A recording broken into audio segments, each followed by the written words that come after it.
Record to this computer. Okay, ladies and gentlemen, we'll get started. Actually, tonight we're supposed to start talking about the Tanakh, so I'll get back to that in the more general sense. But first, this week's Torah portion is Vayishlach. Jacob, at the end of last week's Torah portion, and Jacob and his father-in-law have settled things between them, and Jacob is setting out on his journey back to the land of Israel, Eretz Canaan, as it's known at that point in history, back to his father Isaac eventually. And so he sends messengers to his brother Esau to let him know he's coming, and the messengers come back and they inform him that Esau is coming to greet him with a large number of soldiers with him. Okay, and so Jacob is very nervous about all of this. And so it says he divides his camp in two in case one camp gets attacked, the other one can escape. And after that's all done, everybody's crossed the Yavok River. And he goes back to collect a few items. And when he goes back, he's confronted by a stranger who wrestles with him. And it's not clear who this was. In the JPS translation, Jacob was left alone and a man wrestled with him until the break of dawn. When he saw that he had not prevailed against him, he wrenched Jacob's hip in its socket so that the socket of his hip was strained as he wrestled with him. Then he said, "Let me go, for dawn is breaking." But that must the stranger, the man. But he, Jacob, answered, "I will not let you go unless you bless me." Said the other, "What is your name?" He replied, "Jacob." Now remember, Jacob, Yaakov, derives from the word for heel, Akev, Ayin Kuf Bet. Yaakov, you put Yud in front of it. So it's the usurper, the one who comes afterwards, comes in the heels of somebody else. So it has a certain negative connotation to it. So he says, Jacob, and said he, "Your name shall no longer be Jacob, but Israel, Yisrael. For you have striven with beings divine and human and have prevailed. Yashar El, you have prevailed over that is divine." Jacob said, "Pray tell me your name." But he said, "You must not ask my name." And he took leave of him there. All right, so this very strange episode, this World Wrestling Association match between Jacob and the stranger, the World Wrestling Federation, not to be confused with the World Wildlife Federation. Okay, so it's clear that it's understood eventually that it was an angel, that he struggles with this angel of God. That's how it's understood. Once again, the angelic beings come across as looking like people. We saw that with the story of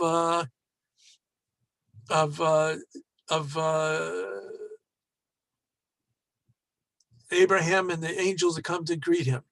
Adi asked the word heel, H-E-E-L, at the end of your foot. Okay. And so we find that throughout the Tanakh, as we'll come to it, that frequently angelic beings do not look like, as I said before, these guys with the white robes and the big halo over their heads. By the way, for those who are interested in the arts, the Byzantines did not put a halo. They put a gold square or a gold rectangle behind the heads of those who they wanted to say were holy. I don't know how that became the halo later on, but that's the original Byzantine art is that way. And the Europa, which I think we mentioned, the synagogue that has all the drawings on it, follow that same kind of pattern. Okay, so after that episode, Jacob is limping, and we're told that from then on, his descendants do not eat the sciatic nerve. That's where Jacob was injured, and a little bit of sciatic as a result of it. All right. As it says a few verses later, that is why the children of Israel to this day do not eat the thigh muscle that is on the socket of the hip, since Jacob's hip socket was wrenched at the thigh muscle. Now I point out that to this day, so whenever the story is written down, it's not meant to be understood as being contemporaneous, right? To this day, till today, wherever today is, that is what's been going on. When was that? That's a good question. We'll talk about that a little bit later this evening when we talk about the history of the Tanakh. So now Jacob's about to confront Esau. He's tried to send him gifts, try to make things go well with him. And we're told how he lines everybody up and they go to greet his brother Esau. And then he bows down to him and says, Esau ran to greet him. He embraced him and falling on his neck, he kissed him and they wept. And they wept. Looking about, he saw the women and the children. Who asked, are these with you? And he answered, the children, God has favored your servant. Okay, so they meet and they embrace. And we seem to have here an indication that the two of them are making up over the past. It's very interesting. If you have the Hebrew of the Tanakh, in the verse is in verse number 4, chapter 33, verse 4. It's not indicated in the English, but in the Hebrew, the words vayishakehu, and they kissed, right, all right, have dots above each one of the letters. He kissed him. Yishakehu, he kissed him. Have dots written above each one of the letters. There are several places in the Torah that we have this kind of notation. And it is in the Torah itself. This is if you open up a Torah scroll, you will see these words that have the dots over them, have them in the Torah itself.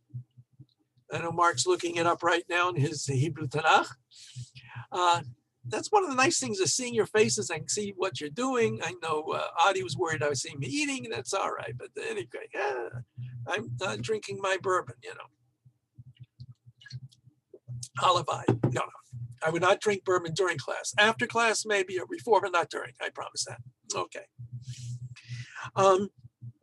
So anyway, why are these letters marked this way? It's obvious it's meant to call attention to something.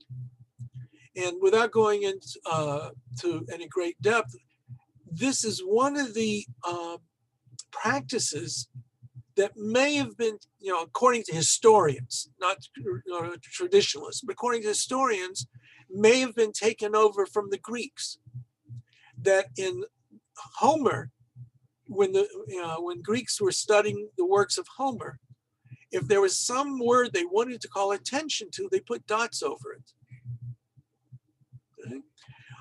And there's a wonderful article by Professor Saul Lieberman of blessed memory, who discusses this in his work on Greek in Jewish Palestine. Okay, so but the rabbi seeing this obviously want to give an answer. Why? What was it calling attention to? So it says that in the English, he embraced him. Esau ran to greet him. So he's obviously the subject of the pronouns that follow. Esau ran to greet him. He embraced him, and falling on his neck, he kissed him, and they wept. Okay. So Esau is kissing him.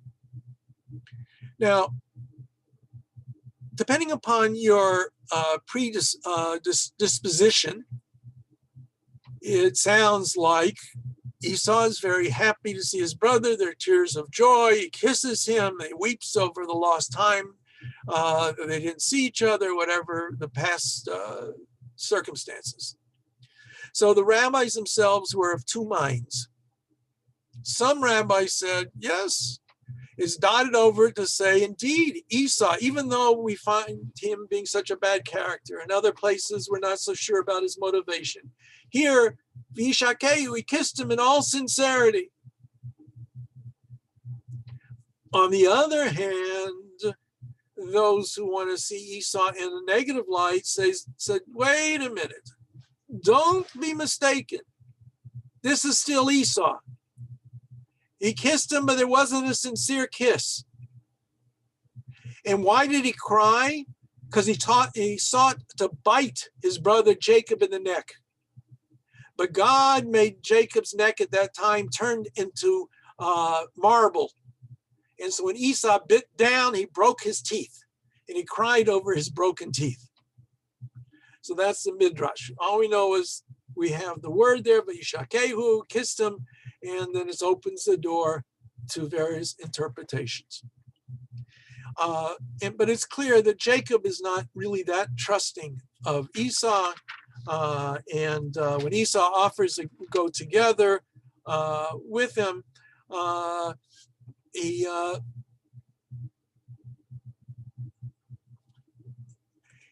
when he goes together with him, he says, no, I got the kids, and I got the kid goats, and I got my children kids, and there's walk slowly, and you know, you go, and that's, and so he departs.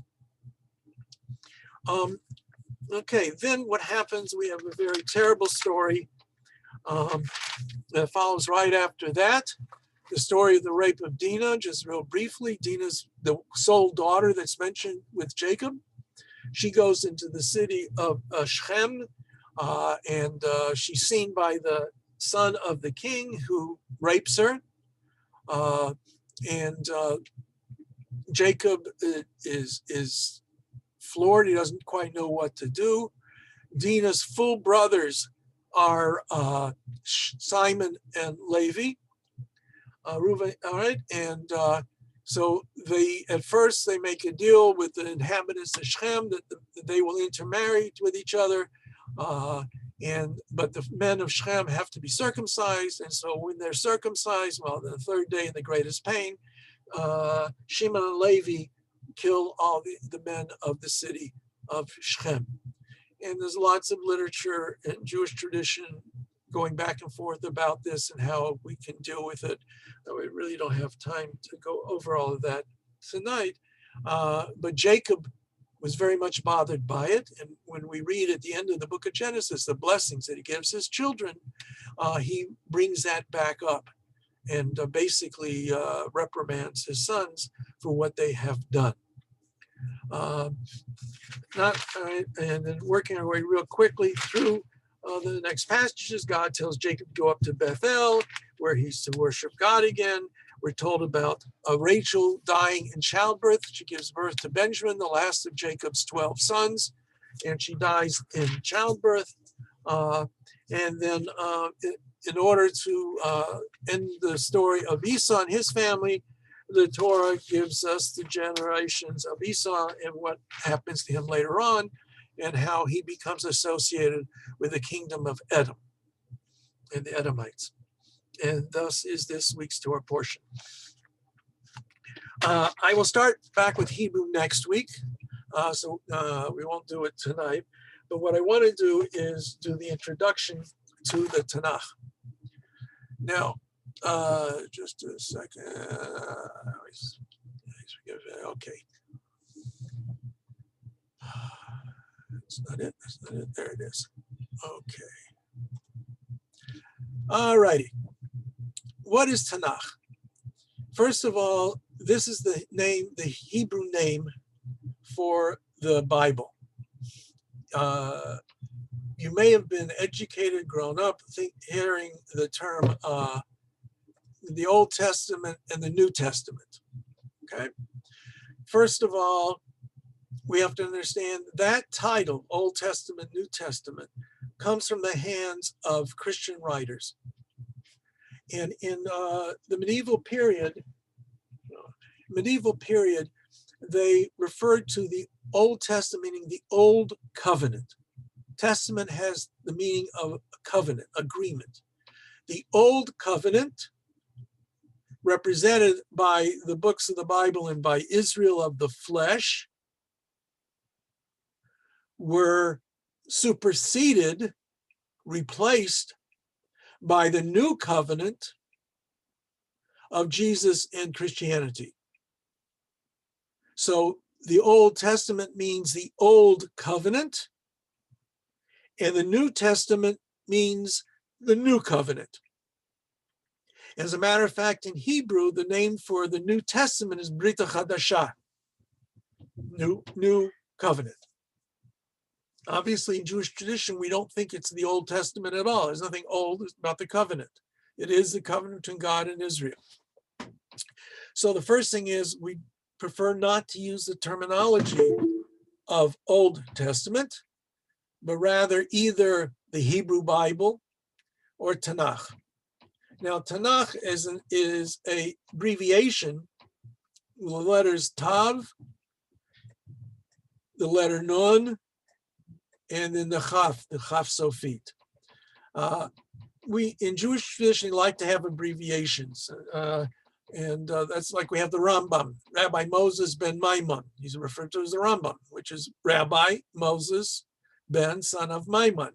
So you take the initial letters, you get Rambam. Rashi, Rabbi Shlomo Yitzchaki, Ramban, Rabbi Moshe ben Nachman, various names like that.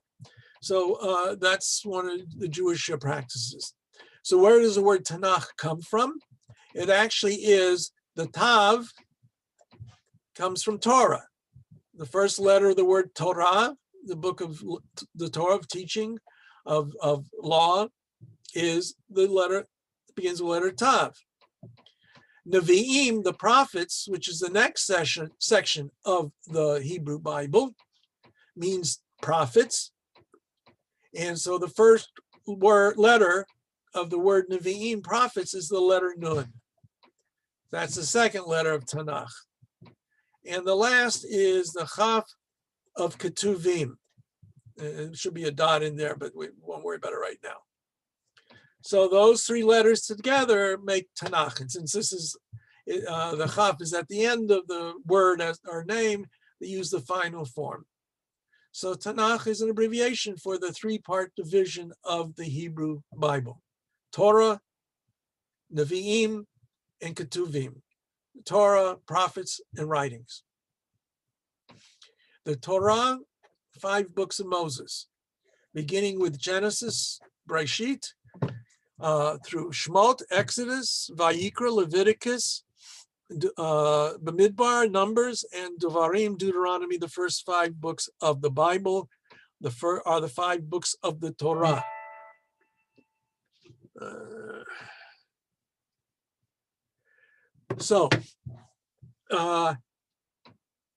Jewish tradition gives a special sanctity, position to the 5 books of Moses, Chamishe Chumshe Torah, the 5/5 of the books of Moses, 5 sections of Moses. And as we will say in a few minutes, its origins, at least traditionally, were believed to have been directly God's revelation to Moses. The next section, the Nevi'im, the prophets, it covers several works that are basically historical works, namely the books of Joshua, Yehoshua, Shoftim, book of Judges, Samuel, Shmuel, and Malachim, Kings. That's the first few books of the prophets. And then we have the 3 major prophets, Isaiah, Jeremiah, and Ezekiel. And then what are known as the 12 minor prophets, only because their books are shorter. And they usually come together as one book, at least in one way of numbering the books of the Bible. And then the last section, Ketuvim, is hard to describe in a fair manner because it seems to have different kinds of things in it. You have the Megillot, the Megillat of Esther, the story of Esther, the story of Ruth. Both of those are basically historical kinds of works, or historical romances, as it were. You have the book of Psalms, Tehillim, poetry, prayerful poetry, Sefer Mishlei, the book of Proverbs, which are Proverbs, the guidance for life. The book of Job, written about the understanding of evil. Then you have the first and second books of Chronicles that are, again, historical works, Ezra and Nehemiah. All these are found lumped together in Ketuvim. So we have the books of the Bible thus cover a large range of territory. Furthermore, clearly there are different authors for some of the books. Now, the rabbinic tradition often tries to limit the number of authors that we have, so that, for example, they say the book of Samuel, both 1 and 2, and I'll come back to that in a moment, why it's 1 and 2, they say were all authored by Samuel. We have the Song of Songs and Ecclesiastes and what am I skipping? Proverbs were said to have been written by Solomon. Jeremiah was supposed to be the author not only of his book, but also the book of Lamentations, the Megillot. All right.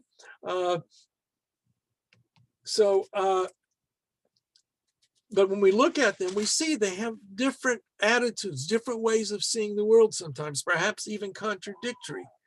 And one of the tasks that the rabbis had was trying to resolve some seeming contradictions. The Talmud records that there was debate over the sanctity of some of these works.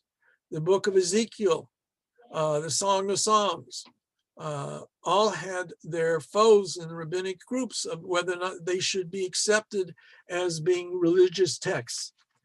Now, we don't have the Bible until much later in history. We have the various works of the Bible already in existence prior to the destruction of the Second Temple. In the caves of Qumran, where you have the Dead Sea Scrolls, all of the books of the Hebrew Scriptures, except for the book of Esther, have been found amongst those scrolls, plus other books that were not included in the Bible. Furthermore, even the prophets themselves, clearly we don't have everything that the prophet wrote. There are bits and pieces, and sometimes it's clear that they were a little bit jumbled and put together by an editor at some point in time. When we look at the way the prophets envision God and talk of God, they're sometimes very different in the way they're doing it. So you can't talk about an author of the Bible, of the Tanakh. You can talk about authors of particular books, but it's very different, but it's not possible to really talk about an author, although certainly Jewish tradition sought to paper over any discrepancies that may exist between the various books of the Bible, the 24 books of the Bible, 23 books of the Bible. All right. Now, I mentioned, First and Second Samuel, First and Second Kings, First and Second Chronicles. Why is there, when you look at the book of Samuel, you'll see there's no clear reason to divide Samuel into two books. And it's theorized the only reason it's two books, First and Second Samuel, First and Second Kings, is that originally they were written on scrolls, and it's a very large text, a long, lengthy text, and it's too much for one scroll. So it was divided between two scrolls. So hence First Samuel and Second Samuel, First Kings, Second Kings.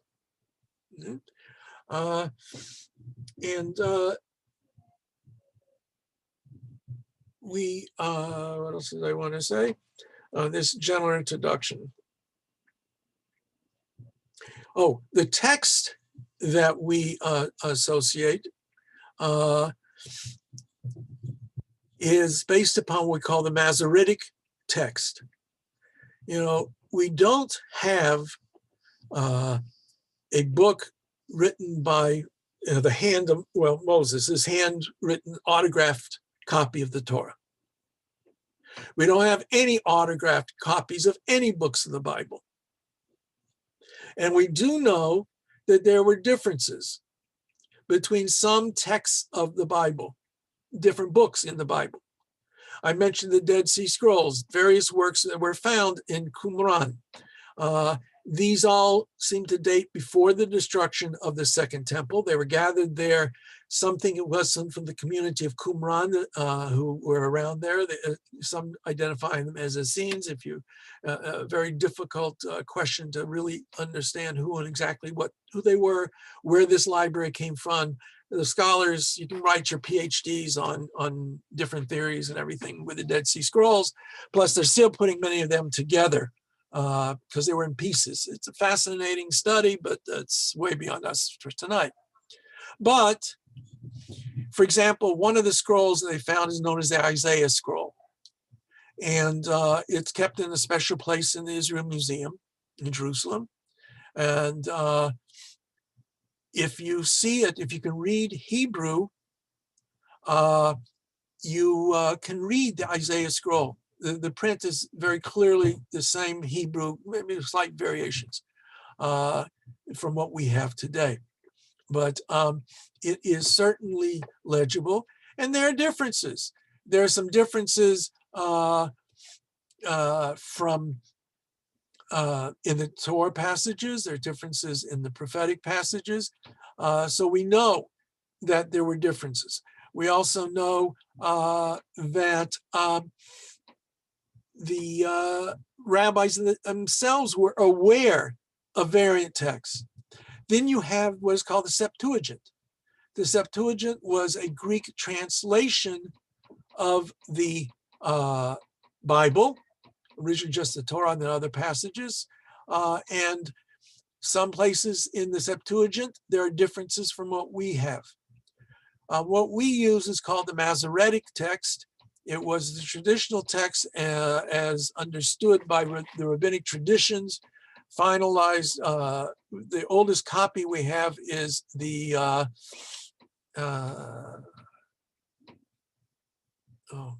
what's the name of it now? The Aleppo Codex. The Aleppo Codex. The Codex, by the way, for those who are not familiar with the terminology, means it's in a book rather than a scroll. The Aleppo Codex, which dates back to, I think, to the 1100s, in that give or take, is the oldest extant complete Hebrew Bible, and that's pretty much the basis of what we call a Masoretic text. And also, it was the Masoretes who came up with the Hebrew vowel system that we use to indicate voweling. That was not in the older copies. I mentioned the Isaiah scroll. There are no vowels to be found in the Isaiah scroll. And so sometimes the differences may be because you could put a different voweling in. Sometimes the difference might be because there's actually a difference in wording. If I have the chat in the middle of the screen, do you guys see it? Is it blank? Do you see that? There's no chat. That doesn't pick up there. I'm just worrying about recording. That's all. No, okay. Fine. It's just I didn't have it on the side. Let's see. Okay, it doesn't matter. I will answer some of those questions that were asked about on that in a minute. Okay. And so when we come to Isaiah, for example, we're going to come to a very important textual difference between what is in the Septuagint and thus Christian tradition vis-a-vis Jesus and the Messiah versus what we have in the Masoretic text, our text of the Bible. And then there are translations. Every act of translation is an act of interpretation. You have to understand that. You have to pick words from one language that match the meaning of words in a different language. And that's not always really completely the same. You know, they always like to use the word chutzpah, the Yiddish word chutzpah. You know, what is chutzpah in English? It's more than braveness. You know, what's the definition of chutzpah? It's the guy who's on trial for killing his parents and he throws himself at the mercy of the court because he's an orphan. That's chutzpah. Okay, just something. In Yiddish, we have mechutin. This comes from the Hebrew, but it's mostly used in Yiddish. Mechutin. Mechutin is the parents of your child's spouse. They are the parents of the bride and groom are mechutins to each other. There's no word in English for it. You have to go through this whole thing. And who's my mechutin? My mechutin is the father of my son's wife. That's the only English you can have for it. In Hebrew Yiddish, it's a mechutin. What's the problem? Right? So you have to, and some words we don't know what they meant. Some words only appear once in the entire Tanakh. So you can't even know from context. Sometimes there are very nebulous or amorphous meanings behind things that you can't necessarily know for sure what the meaning is. And when it comes to the listing of animals in the Bible, when we come to the issue of kashrut, we mentioned about birds, we can't identify for sure many of the birds that are mentioned in Leviticus because we don't know for sure what those words mean. So all that is part and parcel of the act of translation. And of course, selection. I already indicated, right? Certain books were accepted for Jewish tradition. Other works were excluded. The entire corpus of the New Testament was excluded by the rabbis. One of the books that was excluded is in the Apocrypha is the Wisdom of Ecclesiasticus, or Wisdom of Ben Sira, also called Ecclesiasticus. And the rabbis quoted it a few times in the Talmud, but it was excluded from the Bible, at least rabbinic understanding of the Bible once it came into meaning. Then when I mentioned about the Dead Sea Scrolls, amongst the writings of the Dead Sea Scrolls are writings that clearly were part and parcel of a group, a sect within the Jewish world, but were not accepted by at least the rabbinic leadership and what became the Jewish tradition. So they are considered to be, some ask, are they heretical? You want to call them heretical? They're excluded. They're not part of it. All right? And certainly some people at their time might have thought of them being heretical. And if we didn't have the Dead Sea Scrolls, we would never have had any of those writings. Except there's interesting, there was one text that they found in the Dead Sea Scrolls that had been discovered in a synagogue in Cairo in the Geniza. Geniza is where they would put books that were no longer usable. And amongst them was this work, and there's a whole scholarly argument what it comes from, what it's all about, and when it was written, by whom was it written, and then it was discovered amongst the Dead Sea Scrolls as well. So they were excluded. And like I said, some of the versions that are found in the Dead Sea Scrolls vary from what is the accepted Masoretic tradition. I think that answers everybody's questions who had asked questions about it. Psalms is book. Psalms are songs. They're poetry. The book Sefer Tehillim, the book of Psalms, is all basically poetry. It's and variously usually written that way as we would write a poem. And so it was the rabbis of the first few centuries of the Common Era went around and decided which works were to be included in the Hebrew Bible and which works were to be excluded, which version of the works would be included, and which versions would be excluded. And that all ends up with what we call the Tanakh. Okay. I just want anybody, what I've said so far, anybody any questions about that? Okay. I kind of do, Rabbi. Sure. So we put a lot of emphasis on the Torah, the 5 books of Moses. We cover it every week or every day during service, all the Torah portions. Is it that we focus on the Torah more than the rest of the Tanakh because the Torah is a direct word from God as we know it, and the rest is up to interpretation / the interpretation of the people that wrote it? Or okay, I would put it this way. First of all, in the tradition, or we're going to give you the very traditional understanding of it, because that's how we came to where we are today. Yes, the Torah was said to be the pristine, the most perfect form of divine revelation that could be. Moses spoke to God face to face, whatever that means. Any other prophecy even says in the book of Deuteronomy, when I come speak to a prophet in the future, I will come to them in dreams. But Moses, my prophet, was face to face. So the Torah is regarded as being the supreme form of revelation, the most crystal clear, as it were. And very clearly, the various prophetic works are influenced by the reception of the prophet. The world in which they lived and how they saw things was certainly part of what they, how they saw God, how they envisioned God and his word. Jewish tradition would say that nothing in any prophetic work would contradict anything in the Torah. And if you think it contradicts, you just have to dig a bit to figure out where or how it's not contradicting.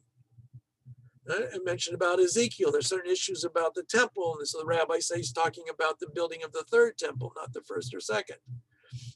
Things like that. Some works,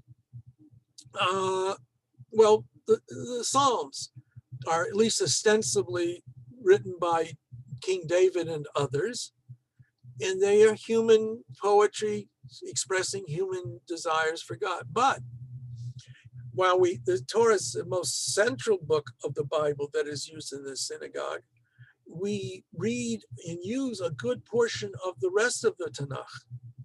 Yes, we read the Torah frequently, every Monday, Thursday, Friday, and Shabbos. But we also always have a reading from the prophets at the holidays and Shabbat morning. So the books of Samuel are used, the book of Joshua, Kings, Kings is used, Isaiah, Ezekiel, Jeremiah, many of the other minor, so-called minor prophets, Micha, Jonah, just to name a few, are read in conjunction with Torah portions or holiday Torah portions. The book of Psalms is used for a lot of our liturgy, a lot of our prayers. The 5 Megillot, the Megillot of Esther, Song of Songs, Lamentations, Ecclesiastes, what did I skip? And Ruth were traditionally read in the synagogue. Esther on the holiday of Purim. Ruth was read traditionally on Shavuot. Song of Songs was read traditionally on Passover holiday time. The book of Lamentations is read on the 9th of Av. Ecclesiastes is read at Sukkot time. So those are all read.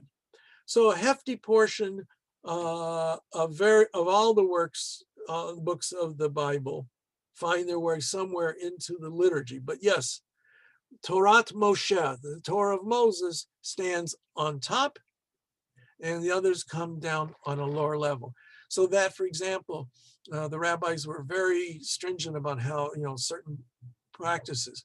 If you have 3 separate works, sometimes, the Bible might come in 3 books, Torah, prophets, writings. If you had to pile them on top of each other, the Torah would have to be on top, the prophets next, and then writings on the bottom. And that kind of a hierarchy. If you have a separate book of Genesis versus a separate book of Exodus, Genesis comes on top, in order. So that all is part and parcel of that. Does that answer your question? Okay. Yeah, no, maybe. She's not responding anyway. Yeah, anybody else? Anything else right now? Okay. So now let's go to a little heresy.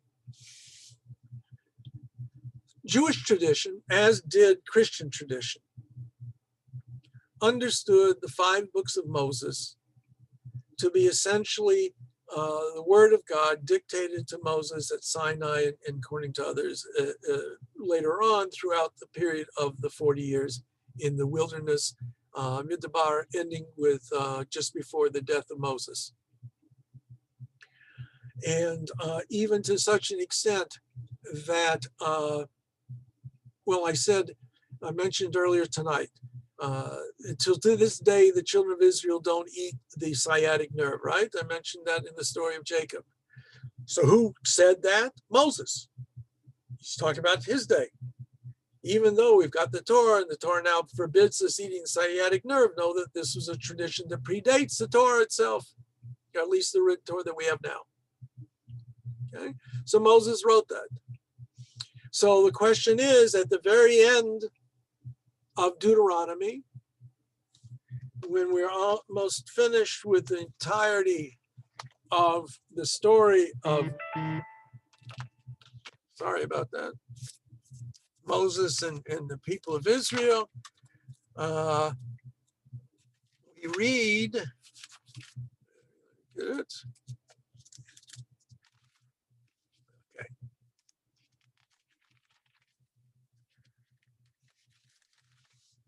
Chapter 34, Moses went up from the steppes of Moab to Mount Nebo and to the summit of Pisgah opposite Jericho, and the Lord showed him the whole land, etc., etc., etc., etc. The Lord said to him, "This is the land which I swore to Abraham, Isaac, and Jacob. I will assign it to your offspring. I have let you see it with your own eyes, but you shall not cross over there." So Moses, the servant of the Lord, died there in the land of Moab at the command of the Lord. He buried him in the valley in the land of Moab near Beit Peor. No one knows his burial place to this day. Moses was 120 years old when he died. His eyes were undimmed, his vigor unabated. And the Israelites bewailed Moses in the steppes of Moab for 30 days. The period of wailing and mourning for Moses came to an end. Now Joshua, son of Nun, was filled with the spirit of wisdom because Moses laid his hands upon him, and the Israelites heeded him, doing as the Lord had commanded Moses. Never again did there arise in Israel a prophet like Moses, whom the Lord singled out face to face for the very signs and portents that the Lord sent him to display to the land of Egypt, against Pharaoh and all his courtiers and his whole country, and for all the great and mighty and awesome power that Moses displayed before all Israel, which of course is also, once again, explaining why the Torah is higher than any other book. Who wrote this?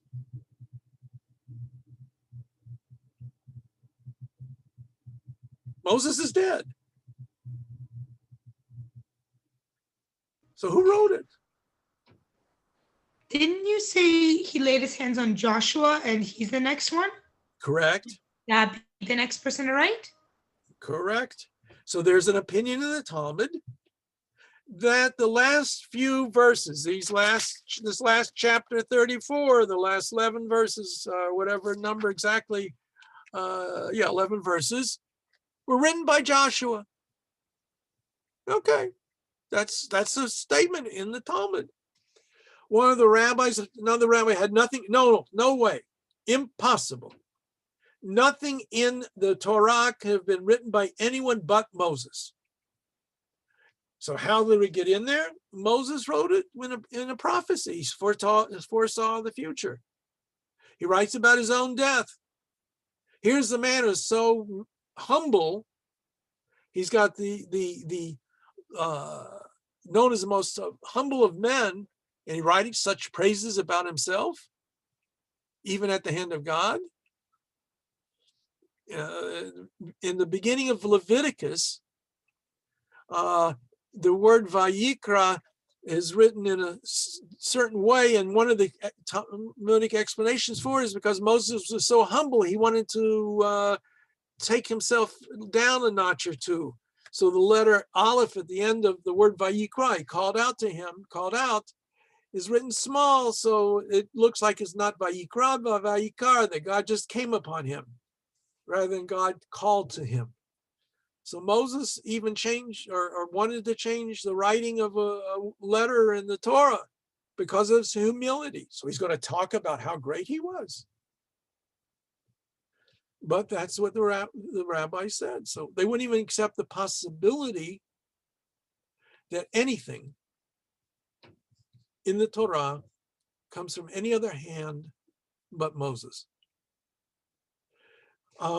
There are some other places in the Torah which uses the kind of language until this day, just like we had with Jacob story.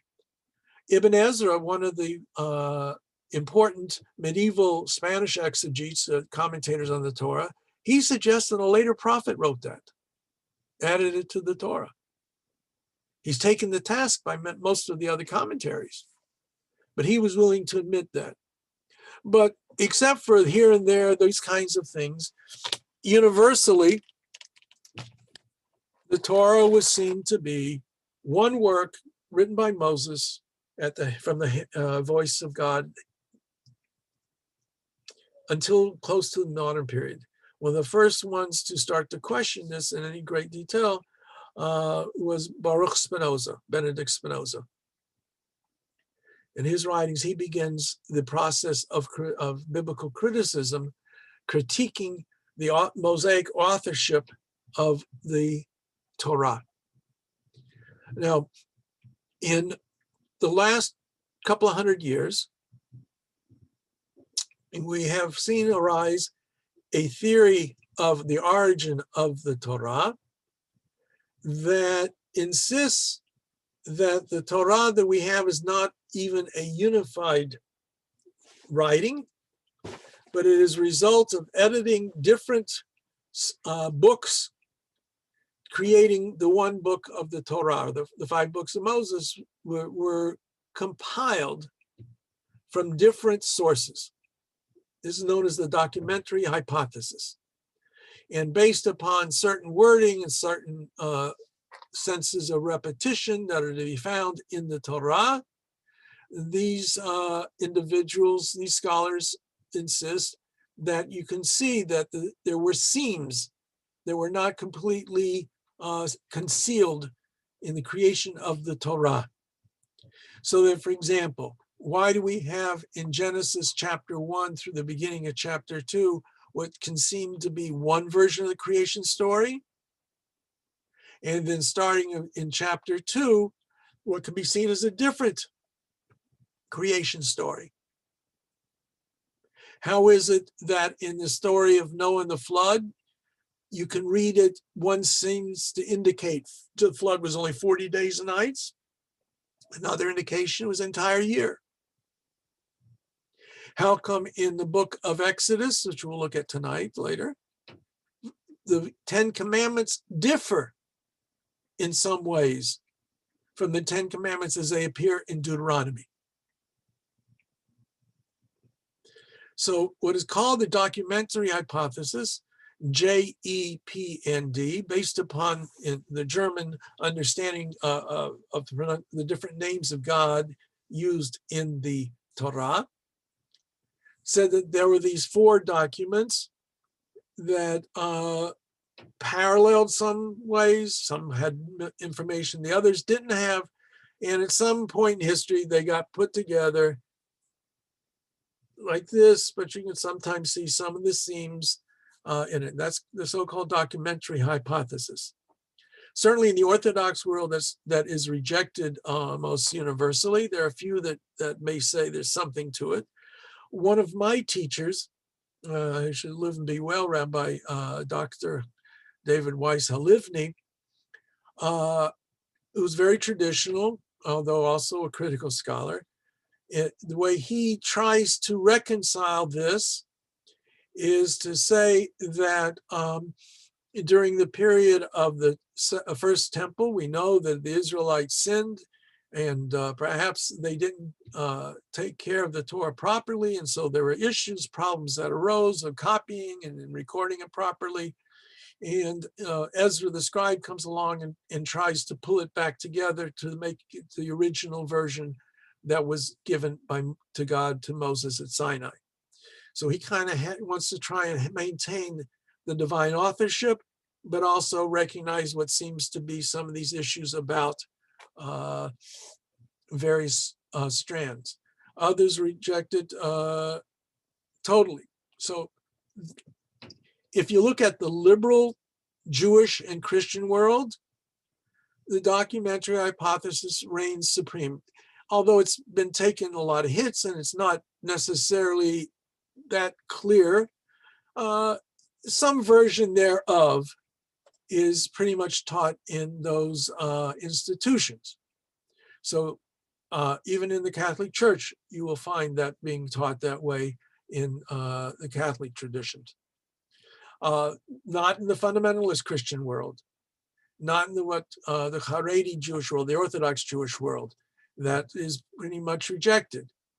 As I said, there are some scholars, some Orthodox scholars who would entertain a little bit of this, maybe some things like even some of the older commentaries that something got slipped in here and there in the Bible, in the Torah itself, but majorly, for the most part, assume the unity of the Torah from Moses. Okay. I don't demand one believe one way or the other. People ask me, what do I believe? And it depends on the day of the week, sometimes on the time of the day, because I see some of the problems, but remember, the rabbi saw all of these problems. Every single issue that modern scholarship examines and claims to be proof of multiple documents being put together in the Torah, the rabbis were well aware of all of these questions. Their response is different. They saw the Torah as being the word of God, and therefore they sought some way of smoothing out what seems to be contradictions or rough edges, and therefore maintain the unity of the Torah. And that is certainly part of the task that many of the traditional commentaries followed.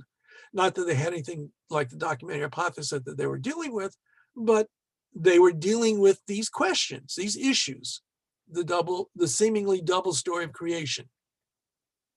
If you remember, we have day 1, day 2, day 3, day 4, 5, 6 in chapter 1 of Genesis, and then the Sabbath, a nice orderly rendition. Then in chapter 2, all of a sudden, there's no man yet. God hasn't caused the waters to rain on the earth, et cetera, et cetera. And so the rabbi said, no, the first chapter is a general highlight of the story. And then in chapter 2, it goes in more details about what transpired.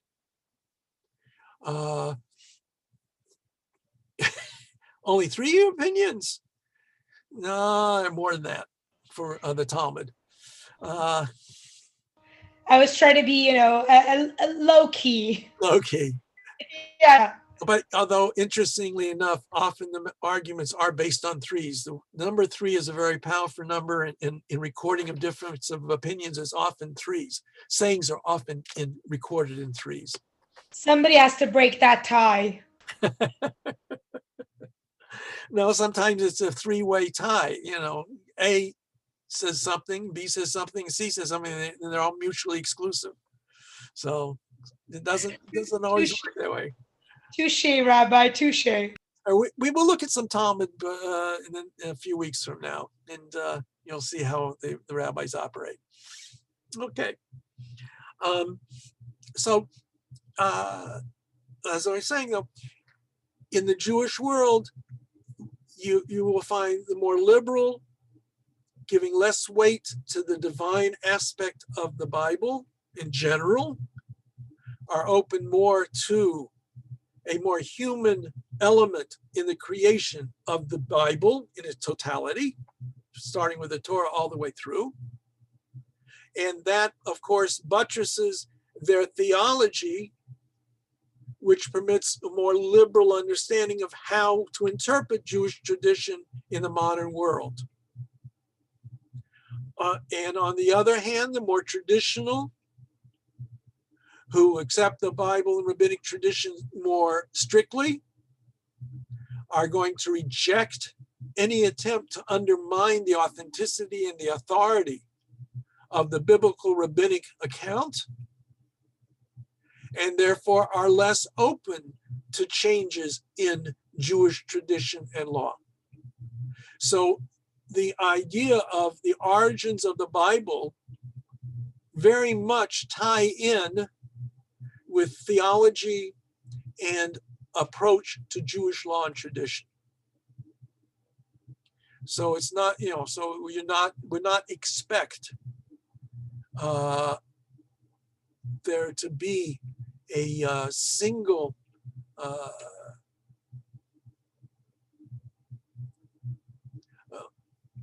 you won't expect in the Orthodox world much openness to biblical criticism, except on a very low level. And in the more the liberal world, there would be no opening for the more traditional understanding of the Bible, because if you have a very traditional understanding of it, it's hard to support your changes, your version of how Judaism should be today. Rabbi, can I add something? Yeah.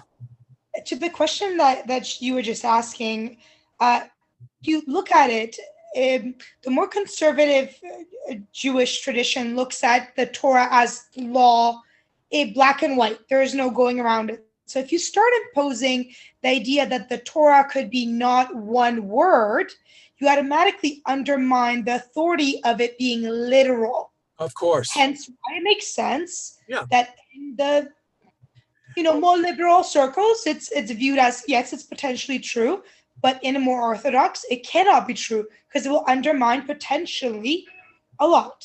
Yeah, there's no question about it. You've got it exactly. Because, as I say, we'll talk about it more later on, but one of the issues, modern issues, the role of women, or let us say sexuality, somebody being gay, and how that fits in with what Jewish tradition teaches about how a person should act and be. I'm not going to go into great details right now, but the more traditional will say when it says in the Bible that a man should not lie down with a man as with a woman, that's an absolute forbidding of homosexual practice by men. The doors are more open for women there, but if you say that this is not the word of God, but it's a social practice that was part and parcel of the world then, and is not necessarily what we have to follow today, then you're going to be more amenable to opening the door for those kinds of things. It's very clear. If you take the Bible, the Torah, as a word of God saying X, you may be able to deal around it a little bit, but you can never say X is okay. All right? That clear? It's kind of like what's happening at the Western Wall with the women wanting to wear the tefillin or the talit and pray in a different spot. That's not really Torah law things there, but that's it. Oh, sorry, I was recalling it more to men should wear men clothing, and tefillin talit is seen as a male. Yeah, that's correct. You're absolutely correct. And so so obviously theology and history and all these things go together to create your vision of everything that's around you. You can't separate them. Yeah. Rabbi, Yes. if sorry to continue, just I guess curious, but how flexible is conservative Judaism? How flexible is liberal Judaism, like with theology? Because like, what if you can't? Can you always square certain beliefs, and will it always fit if you want to be Jewish, if you feel Jewish? You know, that depends upon the speaker and the rabbi and their take on things. I know Adi wanted me to talk about this a little bit because on the test we had last week, the idea, who's a Jew? What makes somebody Jewish? And that was our first class, and we started talking about that. And the best answer I can give onto understanding it is what makes somebody a Canadian. There are two ways that you can be a Canadian. You can be born in Canada, or you can come to Canada and become a citizen under this Canadian law, right? If you're born in Canada, you can believe whatever you want. You can believe there should be a Queen of Canada. You should believe there should be no Queen of Canada. You should believe that Canada should have a communist regime or it should have a fascist regime. You're still Canadian because you're born here. You're born a Canadian. Whatever you believe, whatever you do, does not take away from your being a Canadian. If you want to come to Canada, become a citizen, there are rules and regulations that you have to meet in order to become a citizen. So now let's look at Judaism. If you're born a Jew, you're Jewish. Makes no difference what you say, what you do, how you act. The worst thing could be is you're a bad Jew. Although I've had people say, Rabbi, how can you say I'm a bad Jew? I didn't say you're a bad Jew. These aren't things you're not supposed to do. Okay. But you're a Jew. Even though one's a sinner, you're still a Jew. Even if you convert in Jewish tradition, you're still a Jew.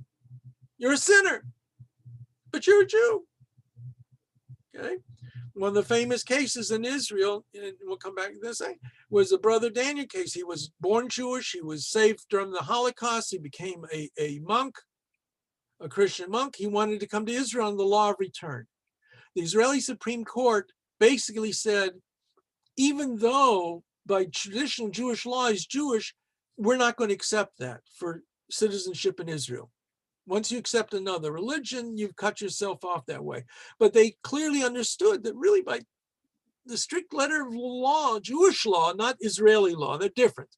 By the strict letter of Jewish law, he was Jewish. On the other hand, if you're not born Jewish, if you're not born in Canada, you want to become a Canadian, you want to become a Jew, you have to go through whatever process is accepted as being the process for becoming Canadian, becoming Jewish. Different groups in Judaism have their ways of understanding it, and that's what gives rise to some of the problems. It's like, what if Quebec had their rules for becoming Canadian, and Ontario had theirs, and New Brunswick, different places had their rules, we'd have problems. But that's what we have in the Jewish world today. Okay, we don't have we don't have a chief rabbi, which floors people. I talk to them. We don't have a pope. Okay. Rabbi? Yeah. I didn't mean to be interrupting, but I think the question, or the way that I understood it, was he was asking, how far does the liberal movement differ from the conservative movement versus Orthodox? I think that's what he was asking for. Correct me if I'm wrong. No, that's fine. We will see when we go to, in the spring, we have about the different movements in Judaism. And in a nutshell, you have on the far left, that's my left hand, right? On the far left, the most liberal, those who consider to be part of the Jewish world, have a very open understanding. They don't believe in law. They don't believe in halakha in that sense. Jews are what Jews, Judaism is what Jews do. And if you don't want to do it, all right, you can become Jewish without, even when some would say you don't have to believe in God to become a Jew. And I'm talking about somebody who's born a Jew. Well, that's a separate question. And they might say, you don't have to keep kosher. You don't have to observe Shabbat. All you have to do is want to be part of the Jewish people. That's good enough. On the other hand, on the most right wing of the Jewish world, not only do you have to believe everything, you have to practice everything, and you have to practice it the way these people practice their Judaism. So there was a young woman who originally came to my class, then became almost part of my family, really. And she eventually had an Orthodox conversion as well. And when she was going through that Orthodox process, her teacher insisted she had to wear dark colored stockings. She couldn't wear nude stockings. They had to be dark, because that's what they did in that part of the Jewish world. Now, then you have those of us in the middle and different versions of it. We have different ideas. There's no question. The reality of the conservative movement today is divided, so that we don't even have any longer a single Beit Din per se here in Toronto for the Jewish community, because some rabbis are prepared to accept some things when other rabbis are not prepared to accept others. And so rather than have, it used to be the most traditionalist of the rabbis were the Beit Din here, okay? And so we all agree you're supposed to keep kosher, but some of us would say, as long as if you go to a restaurant and you order a piece of fish in the restaurant, that's okay. While others might say, no, if you're going to a restaurant, you can't have something that's been cooked. If you want to eat some salad or something, that's okay, necessary. Some would say, you can, not only can you drive to shul on Shabbat, but you can drive to go visit people, what have you, on Shabbat. As long as you know it's Shabbat. Others would say, all right, if you're going to drive, you can drive to shul, but other than that, you can't drive. All right. So there are various approaches. So, Rabbi, I was wondering, so for people who converted to Judaism, who were not born Jewish, and then later on they convert to some other religion, like, does it apply to the rule that once you convert to Judaism? Yeah, that's our tradition. If you once you enter, you can never leave. So this part, was it like from, like, where did it come from? Like from actual Torah, or it was just like developed later on? Well, I think what it comes from is that converting to Judaism is understood to be a complete conversion. If you convert to Judaism, you are a Jew. Okay? And a Jew has certain obligations that they are expected to follow. And if you don't follow them, you are misbehaving, you're not acting properly, you may be sinning, chotah, but you're still Jewish. So if that's true of somebody who's born Jewish, and we say that somebody converts to Judaism has the same equal status as somebody who's born Jewish, you can never not be Jewish anymore. The Torah doesn't talk about it. The Torah doesn't talk about conversion at all. We don't have any real information about conversion until around the beginning of the Common Era. Doesn't it say to love the convert, or is that later on? Because you see, now here is an example where the word is ger. Now the word ger actually means a stranger, an outsider. Later on, certainly during the rabbinic period, by the time of the rabbis, the word ger was used to refer to a convert. But certainly many times in the Bible, it's not referring to a convert. when Abraham is asking for the cave of Machpelah to bury his wife Sarah, he says, I'm a ger here. I'm a sojourner. The word lagur means to sojourn, to be there temporarily. So, and the ger, who is mentioned numerous times in the Bible, in the Torah, as being one of the parts of society that is in need of help. The orphan, the widow, and the stranger, the ger. But surely converts were commonplace at the time of Moses. Moses' brother-in-law, wasn't Moses' father-in-law? Yeah. Okay, Yitro. All right. Now we're getting back into the subject matter for tonight, the historicity of the Torah and all of that. It is unquestionable that the rabbis read the Torah in light of their world. Just like we tend to read anything in the light of the world as we know it. So that, for example,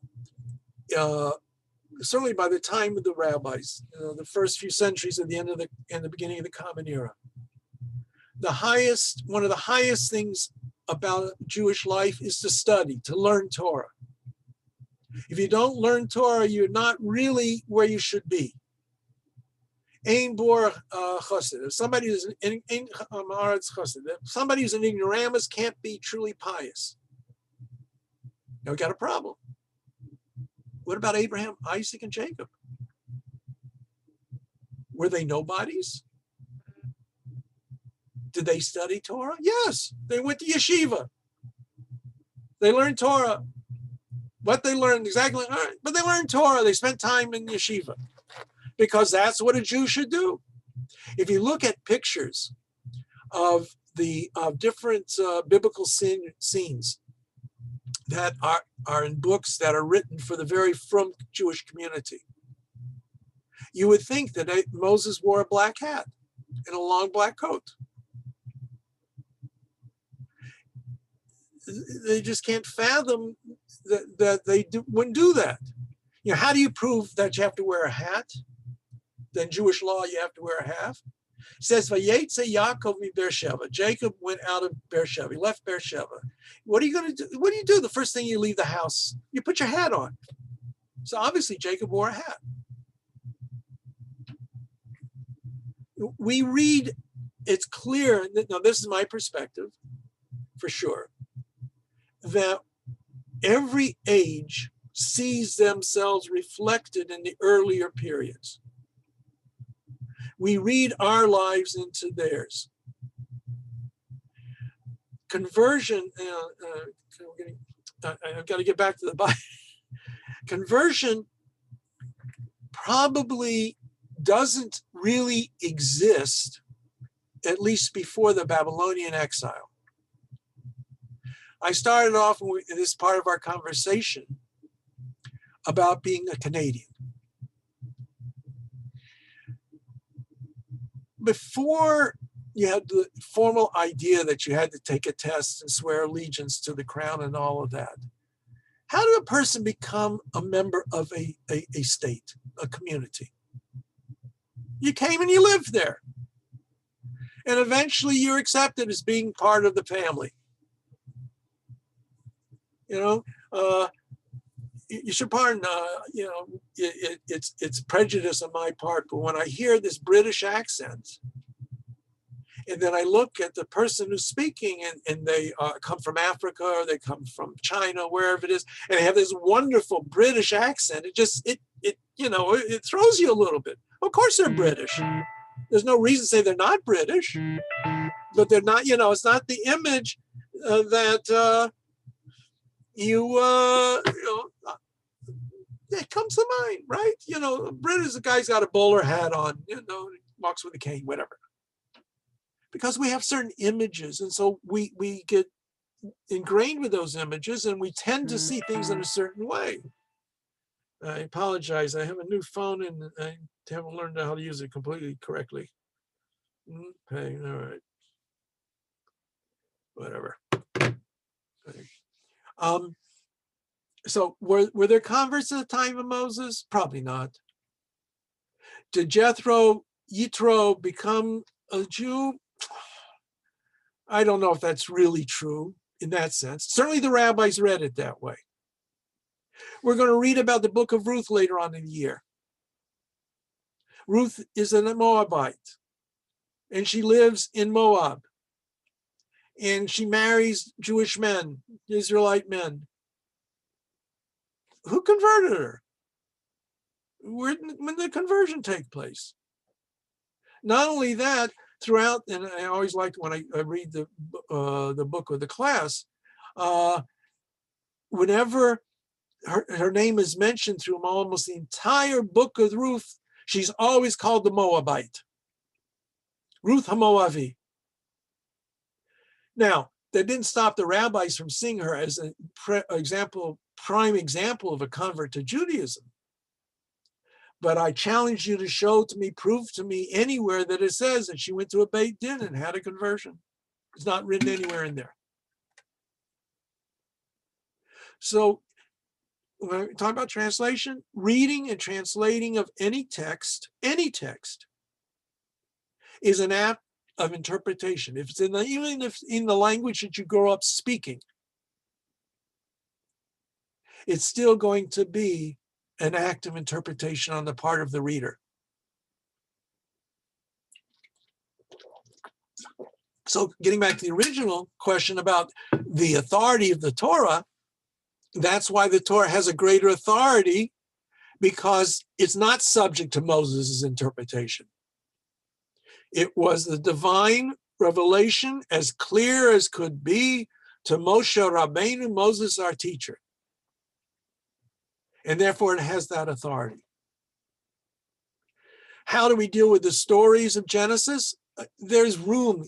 Maimonides, the great philosopher of Judaism, tends to see a lot of dreams and non-literal aspects that should be taken to it. But there are others who take it very literally. My Mechut, my oldest son's father-in-law, when talking about Abraham coming down to Egypt, don't we have early in the story of Abraham, he goes to Egypt with his wife Sarah and with Pharaoh and all of that. How could Pharaoh not know who Abraham was and about that he was married to Sarah? He was such an important man. Everybody in the world knew who he was, because he's accepting the midrashic interpretation as being the literal story. That's fine. I can't do that. All right. When we talk about midrash, we'll see more about midrash. Okay. Let's hit a couple of things before the night is totally over. It's almost 9 o'clock and I haven't gotten there. All right. I want to talk about a couple of issues in Exodus. Sefer Shemot. We have the story of the confrontation with Pharaoh and all of that, and we don't have time to go over it. Maybe in the course of the rest of the year, when I go to the weekly Torah portion, I'll touch upon it a little bit. But one of the major stories, which of course gives the Torah its impact, is the account of the Aseret HaDibrot, the 10 Commandments. Okay, Moses and Israel are in the Midbar. They encamp around Har Sinai, Mount Sinai, wherever that is, subject to great debate.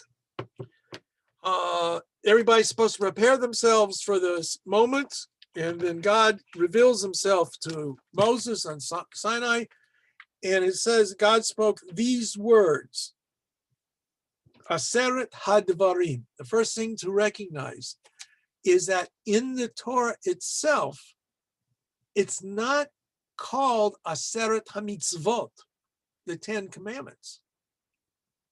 It's 10 statements. Now, statements can be commands, as it were, and some of these are clearly commands. But it's not really called in the Hebrew Bible the 10 Commandments. All right. Now, furthermore, how you divide them up, is subject to debate. I'm the Lord your God who brought you out of the land of Egypt. You shall have no other gods besides me. Seems to be a commandment. Or is it? Well, you have no other gods before me is certainly a statement of command. Don't have anybody else. So I'm the Lord your God who took you out of the land of Egypt. What is the mitzvah there? What is the commandment there? According to Maimonides, is acceptance of God. Okay. Can't make a sculptured image of anything in likeness of what heavens above or below. Okay, so the second commandment is not to make any idols.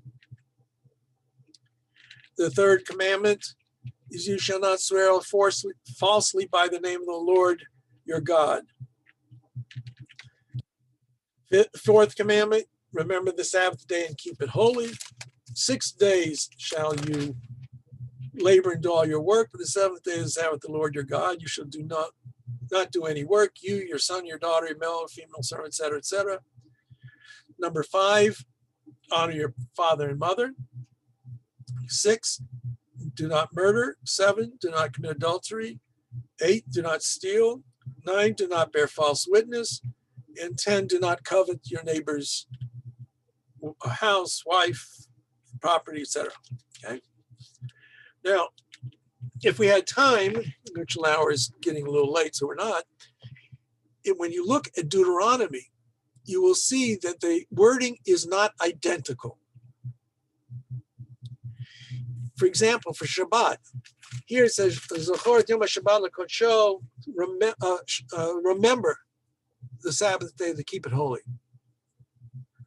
But in Deuteronomy, it's Shmorat Yom HaShabbat. Guard it to keep it holy. Here in Exodus, it is, why do we remember the Sabbath? Because the 6 days God made heaven and earth. The seventh day he rested. In Deuteronomy is because God took us out of the land of Egypt. In Exodus, I call it the universal concept of the Sabbath. God the Creator, universal. In Deuteronomy, social. That we have to rest because God took us out of Egypt, and there shouldn't be any kind of force of people being enslaved. So there are a number of differences.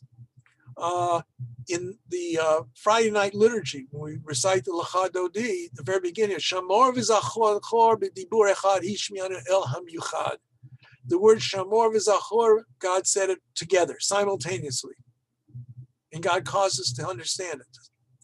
So the rabbis explain why are there two versions of it? Because God said them both simultaneously, and Moses wrote it down one way in Exodus, and he wrote it down another way in Deuteronomy. But they were all contained together. What's significant also is after we have the Aseret HaDibrot, the 10 Commandments, the Torah turns immediately to banning idolatry. Okay. Again, the emphasis time and time again against idolatry, against other gods. And then in chapter 21, we come to rules of societies. These are the rules you shall set before them. When you acquire a Hebrew slave, he shall serve you 6 years. In the 7th year, he will go free. Okay, indentured servant is essentially what they're talking about there. The rabbis understood it that if a person stole and he couldn't pay for back for the theft, he was sold as a slave for 6 years. But in the 7th year, he went free. And there are all kinds of rules that are mentioned there. There's a talk, then it talks about selling a daughter for this kind of a slave. One man can sell his daughter for a slave, and so the rabbis understood it, as in the text itself, it's really as a second wife, or a secondary wife. He who fatally strikes a man shall be put to death.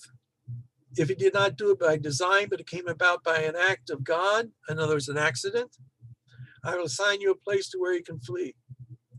When a man schemes against another and kills him treacherously, you shall take him from my very altar to be put to death. He who strikes his father or his mother shall be put to death. There are a lot of capital crimes written in the Torah. The rabbis dealing with these said there's certain rules and regulations dealing with capital crimes. Namely, one, the person who is going to commit the crime, the capital offense, must be warned in advance and know that what he or she is going to do is a capital offense. You have to have 2 witnesses for that warning. Then you must have 2 witnesses who see the person carrying out that offense. And if you don't have both elements, the court cannot convict him and execute him. And very clearly, in the Talmud, when they talk about it, one of the rabbis says, if a court executes a person once in 7 years, is a bloodthirsty court. Another says once in 70 years. And another rabbi says, if I were there, they would never execute anybody. And Rabbi Gamliel says, increase murderers in Israel. So the same debates that we have in the modern world were debated then. But what's important to know is that when the rabbis were bothered by something, generally speaking, they would never, God forbid, say that the Torah is telling us something wrong. They would find a way that they believed to be legitimate to make it impossible to accomplish what the Torah says in that passage. So it made it virtually impossible to execute anybody for anything. Be that as it may, we know that there were times, even in the ages when the rabbis did not have the right, or the Jewish community didn't have the right to execute people. If they felt threatened, they found ways to deal with them. You lock them in a room and you forget to feed them. It was one way of executing people that they needed to take extrajudicial action.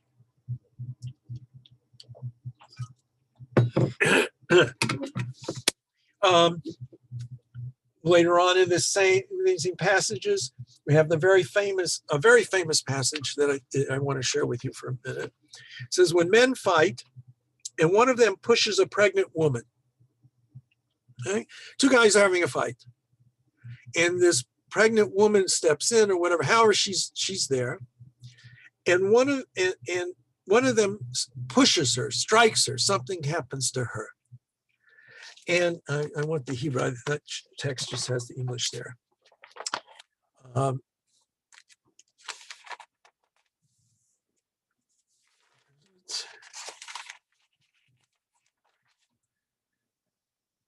right, so it says, if they're struggling to fight, and the Hebrew says v'yatzu yoladeha, and the child goes out. Literally, that's what it means. The child goes out. Now, the English translation they have here is a miscarriage results.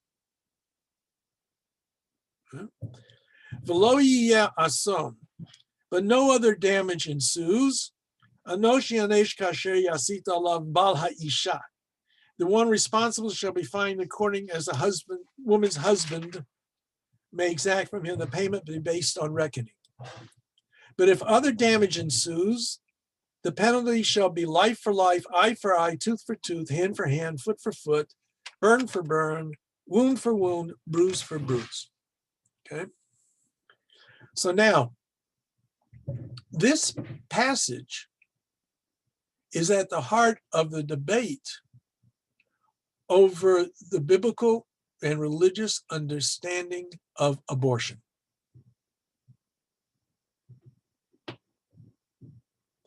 And that's based on how do you, so if 2 men are fighting and a woman is injured so that she loses her child, but she herself is okay,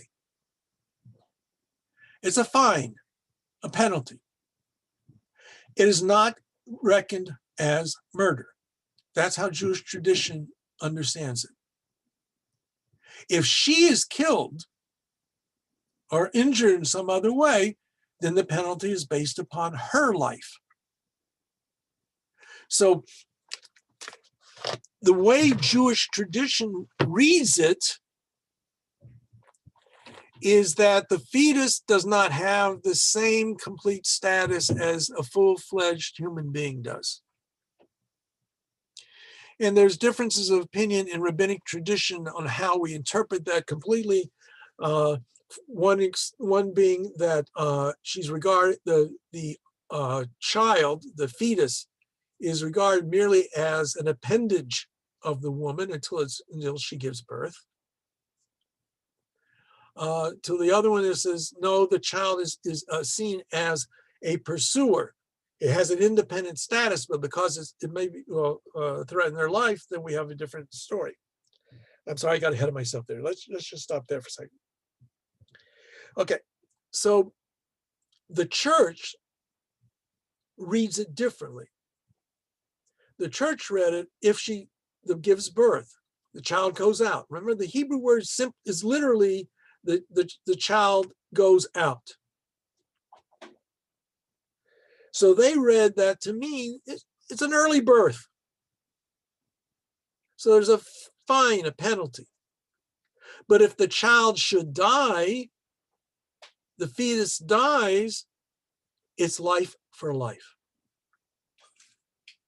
That lies at the debate between the church, or the Catholic Church certainly, and traditional Jewish law, and understanding the broad parameters around abortion.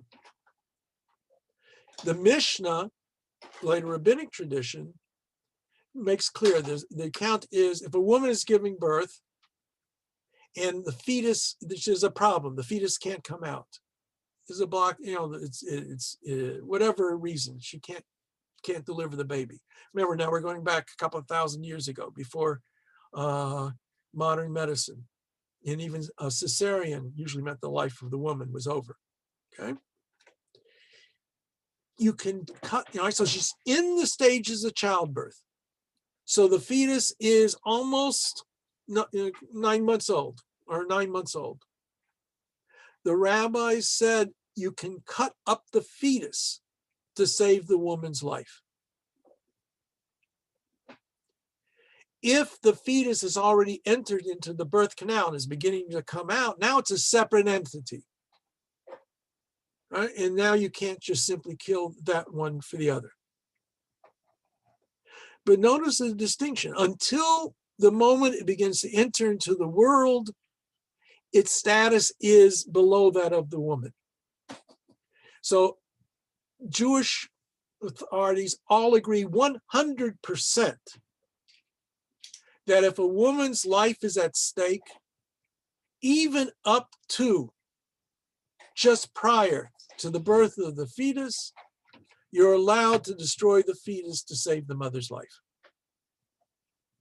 That's a universal traditional Jewish perspective. Even everybody agrees with that. Now, once you move away from that exact circumstance, then there are variations. What if her life is only threatened by the pregnancy? There's not a clear indication she will die from that pregnancy. What if her mental and physical, her mental state would really be threatened by the birth of that child, that fetus? Is that significant enough to allow an abortion? And as you go down, here's where you start to have differences of opinion in the Jewish world. Some are more permitted, as long as the issue is the woman's health and well-being. That's the determinant factor. If it's a financial situation, if it's an inconvenient pregnancy, no. Jewish tradition really does not agree with the modern, what we simply say, it's a woman's body, she can do with it as she wants. What it says is this is life and potential. It is sacred. It is secondary to the woman's well-being. but it does have value and can only be sacrificed when it's clear that the woman is some way really threatened by that child, that fetus. And you can have various opinions of how far you go on that, but that is really the Jewish perspective on it, which is not it's a woman's body and she can do with it as she wants. Just like if I don't like my hand, don't like the way it looks, I can't just cut it off. I don't have a right to injure myself. And even if the fetus is regarded as merely a limb of the woman, that doesn't mean she has a right to do with it whatever she wants. So it's in between these visions of the abortion debate. And that comes from this passage. So how you read it and how you interpret it in a biblical account has significance. And the two words there, the three words, the child comes out and there is no damage. How you read those three words flavors how you understand that passage.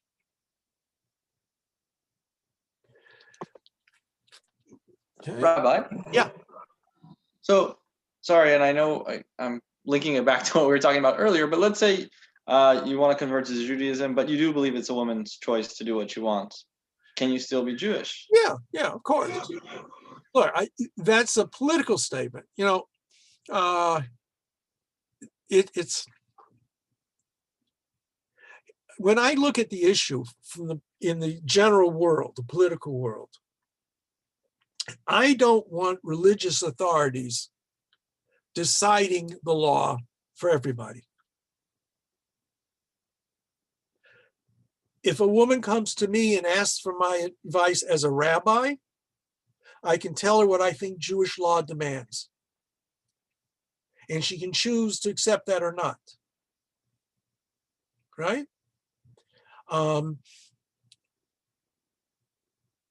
Now, there are rabbis who are more liberal and might say, yeah, it's a woman's choice completely. All right, so that's not the question at hand. The question is never a question belief so much as it is actions. That's actions speak louder than words. But as you can see, there's certain issues where there are various ways to look at it. Yeah, it's a woman's choice. Legally, it's always a woman's choice. That's our society, right? Our society has granted the ideology that a woman has a free choice on what happens to her body. That's a political decision. It doesn't mean one way. It doesn't mean the woman has to go one way or the other, right? We don't impose abortions on a woman. We don't prevent abortions from a woman. That's her choice. That's our legal system. But that's not necessarily how Judaism regards it, but as a legal thing. That's why I say I don't like the words, but if it comes to elections and voting, I'm, quote, pro-abortion. Because I am pro-life. Every life is valuable. Right? So, and I remember many years ago, there was a case in New York State. This is much earlier in the abortion debate, although that debate is still flying around us all the time, in the States anyway, in which there was an auto accident. A Jewish woman who was pregnant was injured in the accident, and the doctors felt that she had a better chance of coming out of the coma and being recovering if they aborted her fetus. They felt it was necessary to preserve her life. And any rabbi would tell you that's perfectly permitted. Somebody wanted to go to court and went to court to try and block it because they were so anti-abortion. That's the church's attitude. So just like I don't want the church telling us what to do, I'm not prepared to tell the church what to do. You want to preach to your parishioners one way, that's fine. And we can preach a different way. And then what you have is what is the public policy And that's where I might differ from my more Orthodox colleagues. I don't want religions getting too much mixed in public policies. Right? We may have our view, but I understand. I don't want religion of any sort, of anybody's approach, to start saying what can be and can't be. And there was just a, well, I don't go furthermore. You know, every serious question can only be answered in terms of that situation. Most poskim, you know, you can make general statements, but then each case has to be analyzed in terms of its own case. Okay? So that it's hard to make truly blanket statements. You make a general blanket statement, but you say, well, but of course there are exceptions to X, Y, and Z. See, I even learned to say Z. That's how I become Canadian I got to be. When we first moved to Canada, my daughter said something about Z, and the teacher says, "You mean Z, don't you?" She says, "No, I mean Z." Anyway, real quickly, it's 9:15 already. Just got to take you for a couple more minutes. Sefer Vayikra, which is the next book in the Torah after Shmot. Because after the story of the Ten Commandments, most of what follows, a good portion of it deals with the building of the tabernacle, which is the center of the concern of Exodus from then on. But Vayikra is the names of the biblical books, by the way. I think we mentioned this before. The biblical books are all based upon opening words. The first book of the Torah is called Bereshit because that's the first word. Shmot, Elish Shmot Bnei Yisrael, these are the names of children of Israel. Shmot. Vayikra Elohim El Moshe, God called to Moses. So it's called Vayikra. Okay. That is the Jewish way. The names of the books, of course, in English, all derive from both the Septuagint and then later through the Vulgate. The Septuagint was the Greek translation, and the Vulgate was the Latin translation of the Bible. And so the Greek style was to name books based upon content. So Bereshit is called Genesis because it's Genesis of the world. Exodus because of going out of Egypt. Leviticus because a lot of it deals with priestly issues, and hence Leviticus. Book of Numbers because there's a census at the beginning. Deuteronomy because it's a second Torah. Actually, there's a Hebrew name for it, the same name. Mishnah Torah, because a lot of it seems repetitious of earlier laws dealing in more detail. But Vayikra begins talking about sacrifices. And that's very strange for us moderns. But when you read in the details and you look over them, you see that for the most part, most sacrifices were consumed by people, not just burnt on the altar. Parts that were burnt on the altar were often the things that nobody would want to eat anyway. But it was, in many ways, a sacred meal between the person and God. Whether the priest is the one eating it or the person who brought the sacrifice was eating it. That's important to remember. But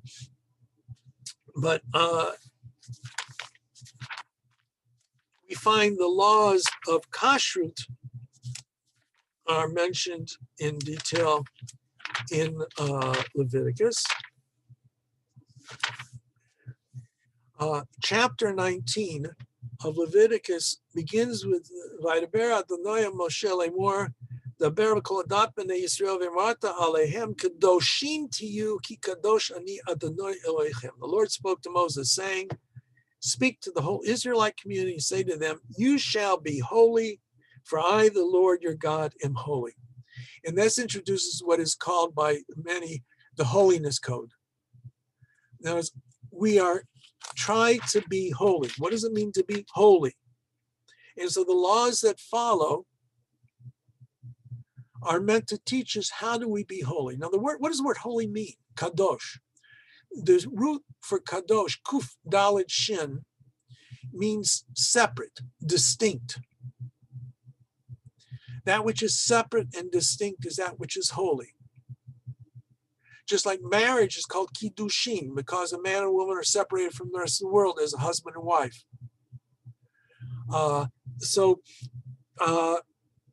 What follows are ways of being holy. And some of them are mentioned to deal with sacrifices. Some of them say, when you reap the harvest of your land, you shall not reap all the way to the edges of your field or gather the gleanings of your harvest. You shall not pick your vineyard bare or gather the fallen fruit of your vineyard. You shall leave them for the poor and the stranger. There's the ger again. Stranger, I, the Lord, am your God. So caring for the needs of the poor is part and parcel of being holy. Just like how we treat sacrifices, how we treat the needy. It's interesting, by the way, we don't harvest and give it to them. You leave it for them to collect it, which means there's a certain degree of honor, of respect, because they're not just getting a handout. They have to work for it. They work for what that corner is. All right. You shall not steal. You shall not deal deceitfully or falsely with one another. Not to defraud your fellow. Don't commit robbery. The wages of a laborer shall not remain with you until morning. And there's their day and age, a day laborer. He had to be paid right away. You couldn't go overnight without being paid his wages. And there's discussions later on, the rabbis, what are fair wages? All these modern issues are start with the Bible and work their way through later on. You shall not insult the deaf or place a stumbling block before the blind. If somebody doesn't see, that doesn't mean they can't see, literally. It means they're blind to something. You can't take advantage of somebody's weakness. That's a part of being holy. To curse a person who's deaf, he doesn't hear you when you curse him, so it doesn't matter? Of course, it still matters. Do not render unfair decision. Do not favor the poor or show deference to the rich. If you're in court, the court must decide the law honestly and fairly. That means if the rich man is correct in the case, he wins the case. If the poor person is on the side of the right on the case, he or she wins the case. Judges can say to the litigant, says, you got lots of money, this guy's got nothing. Why don't you just let it be? But they have to decide the case the way it is. That's being holy and righteous. Then the kashrut laws are part and parcel. So the Torah does not distinguish between ritual, social, political, any kind of distinction. All the practices of life, of society, are part and parcel of what the Torah is seeking to build. And here we see in clear terms why.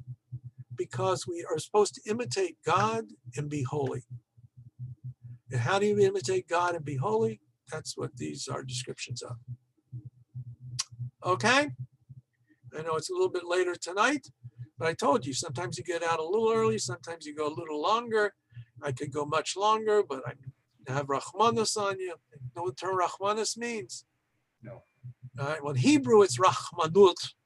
Or if you're an Ashkenazi, Rachmanis, it means mercy. What does the word mercy come from? The word rachem, resh, chet, mem, rechem, womb. To show mercy is to show like the womb. A mother has mercy for her children, that which comes from her womb. So, okay, ladies and gentlemen, you have a good night.